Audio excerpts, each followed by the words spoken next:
Hello guys, welcome back to my channel. यदि आप एक क्लास 9th के स्टूडेंट और आप लोग का एग्जामिनेशन है हिंदी का, तो आप सभी का यहाँ पे बहुत बहुत स्वागत है अभी के इस वीडियो में। अभी के इस वीडियो में हम लोग ऑब्जेक्टिव और सब्जेक्टिव सभी क्वेश्चंस को देखने वाले हैं, तो आप लोग इस वीडियो को अंत तक देखिए। और साथ ही आप लोग का अगर अभी तक का जितना भी मैंने पेपर डाला है, अगर आप लोग का वो मिला है तो ये भी पेपर मिलने वाला है 100%। तो आप लोग इस चैनल से जुड़ जाइए और साथ ही टेलीग्राम से नहीं जुड़े हैं तो उससे जुड़िए, उसका लिंक आपको डिस्क्रिप्शन में मिलेगा। तो चलिए स्टार्ट कर लेते हैं वीडियो। यहाँ से आप लोग का ओरिजिनल पेपर स्टार्ट है, यही पेपर आप लोग के एग्जामिनेशन में रहने वाला है। आइए एक एक करके अब हम लोग यहाँ से ऑब्जेक्टिव देखना शुरू करते हैं। 60 ऑब्जेक्टिव में से 50 का आंसर करना है। उसके बाद फिर ऑब्जेक्टिव समाप्त होने के बाद सब्जेक्टिव इसी वीडियो में हम लोग बात करेंगे। तो आइए एक एक करके देखते हैं। पहला क्वेश्चन है, तुम घन वन हम मोड़ा में मोड़ा कौन है, तो कवि स्वयं है। ठीक है। अगला यहाँ पर है, रैदास के पदों में किसकी व्यंजना मिलती है, तो ये हो जाएगा आपका ऑप्शन नंबर बी, यानी कि भक्ति भावना की। अगला है, रैदास के आराध्य देव कौन है, तो श्री राम है। अगला है, सूफी कवि मंझन ने प्रेम की अमूल्यता की उपमा किसके दी है, तो ये हो जाएगा आपका ऑप्शन नंबर डी, नग यानी कि अंगूठी का। अगला है, सृष्टि किससे प्रकाशित और ज्योतित रहता है, तो ये हो जाएगा आपका ऑप्शन नंबर सी, यानी कि प्रेम ज्योति से। अगला यहाँ पे सवाल है कि कौन व्यक्ति मरने या मृत्यु के बाद भी नहीं मरता है, तो ये हो जाएगा आपका ऑप्शन नंबर डी, यानी कि प्रेम सोपान का स्वयं संधान करने वाला। अगला है, कविवर मंझन की प्रसिद्ध निम्नांकित रूप में है, तो ये हो जाएगा आपका ऑप्शन नंबर डी, यानी कि सूफी संत कवि के रूप में। अगला है, प्रेम की शरण में जाने वाले जीव को क्या प्राप्त होता है, तो ये हो जाएगा आपका ऑप्शन नंबर बी, यानी कि अमरत्व। अगला है, मंझन रचित एकमात्र काव्य पुस्तक का नाम क्या है, तो मधुमालती, यानी कि ऑप्शन नंबर बी। अगला है, गुरु गोविंद सिंह निम्नांकित में से किस मुगल सम्राट के समकालीन थे, तो ये हो जाएगा आपका ऑप्शन नंबर सी, यानी कि शाहजहाँ के। अगला यहाँ पे हम लोग देखेंगे तो समाज का ऊपरी विभेदों में से कैसे दूर किया जा सकता है, तो आपस में बैठक से। अगला है, गुरु गोविंद सिंह का मूल नाम क्या है, तो गोविंद राय, यानी कि ऑप्शन नंबर बी हो जाएगा। अगला है, गुरु गोविंद सिंह गुरु के शिष्य थे, तो ये हो जाएगा आपका ऑप्शन नंबर सी, यानी कि तेज बहादुर। अगला है, बिहार में डैश बोलने वाले संख्या सबसे अधिक है, तो यहाँ पे हो जाएगा आपका ऑप्शन नंबर बी, यानी कि भोजपुरी। अगला यहाँ पर, बिहार में युवा लोक गीतकार डैश अकेला एक चर्चित लोक गायक है, तो ये हो जाएगा आपका ऑप्शन नंबर बी, यानी कि अजीत कुमार। अगला है, बिहार में प्रख्यात महिला लोक गायन कलाकार का नाम क्या है, तो विंध्यवासिनी देवी, यानी कि ऑप्शन नंबर सी हो जाएगा।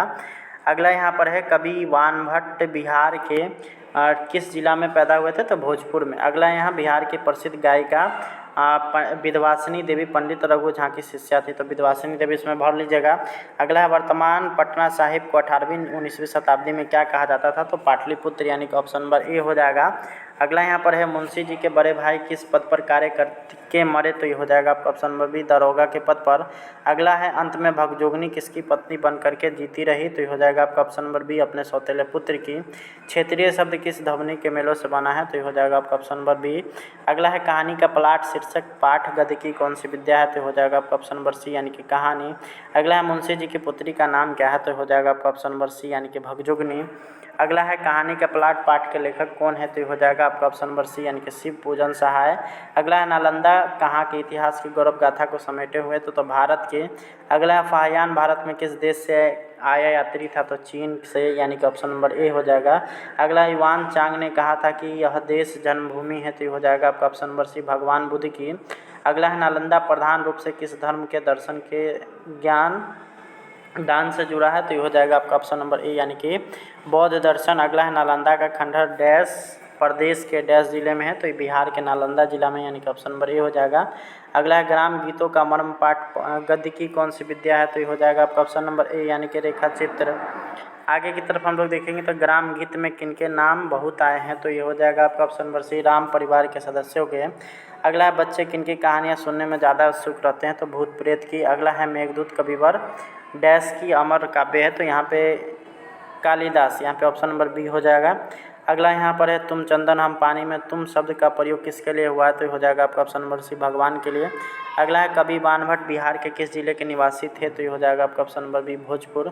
अगला, बिस्मिल्लाह खां की जन्मभूमि कहाँ है, तो ये हो जाएगा आपका ऑप्शन नंबर ए, यानी कि डुमराव में। अगला है, गुरु गोविंद सिंह किस रूप में विशेष प्रसिद्ध हैं, तो ये हो जाएगा आपका ऑप्शन नंबर सी, सिखों के गुरु के रूप में। अगला यहाँ पर हम लोग देखेंगे तो गुरु गोविंद सिंह का जन्म कहाँ हुआ था, तो ये हो गया आपका ऑप्शन नंबर ए, पटना। अगला है भक्त रैदास ने किसे अपना स्वामी माना है, तो ये हो जाएगा आपका ऑप्शन नंबर डी, अपने आराध्य भगवान को। अगला भक्त रैदास का जन्म कहाँ हुआ था, तो ये हो जाएगा आपका ऑप्शन नंबर ए, वाराणसी में। अगला है ग्राम गीत क्या है, तो ये हो जाएगा आपका ऑप्शन नंबर ए, हृदय की वाणी।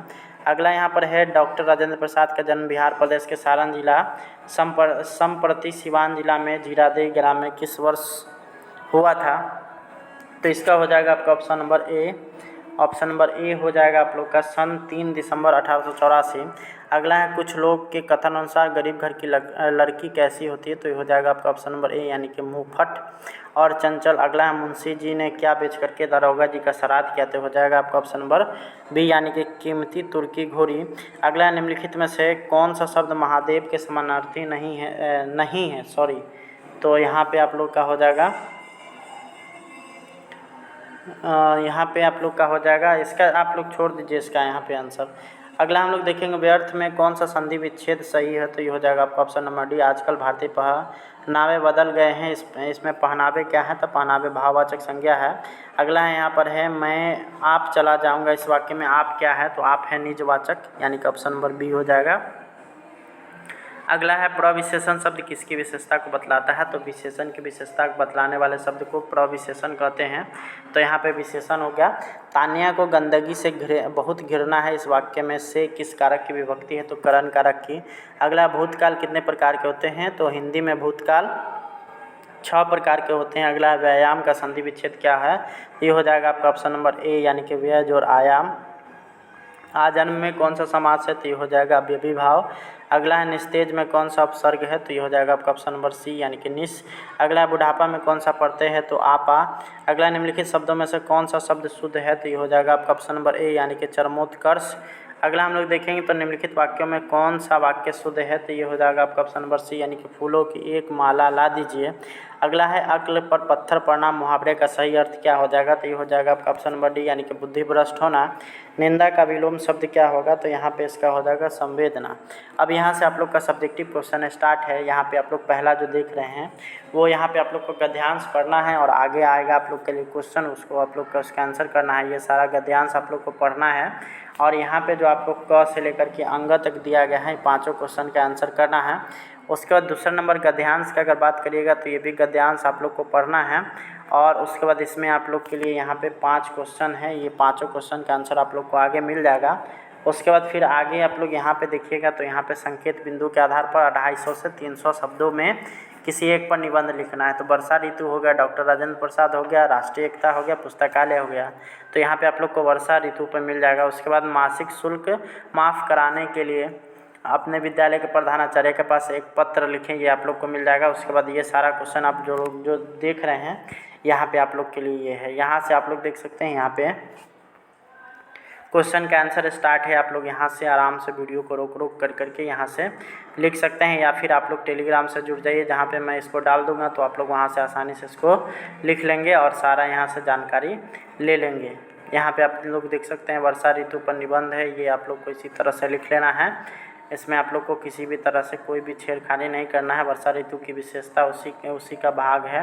वर्षा ऋतु से लाभ हानि वो यहाँ पे आप लोग इसको लिख सकते हैं। उसके बाद प्रधानाचार्य के पास यहाँ पे पत्र लिखना है, जो कि आप लोग को इस तरह से मिल जाएगा। और यहाँ पे आप लोग का यहीं पे ये वीडियो समाप्त होता है। आपको वीडियो कैसा लगा कमेंट करके बताएं। Thanks for watching.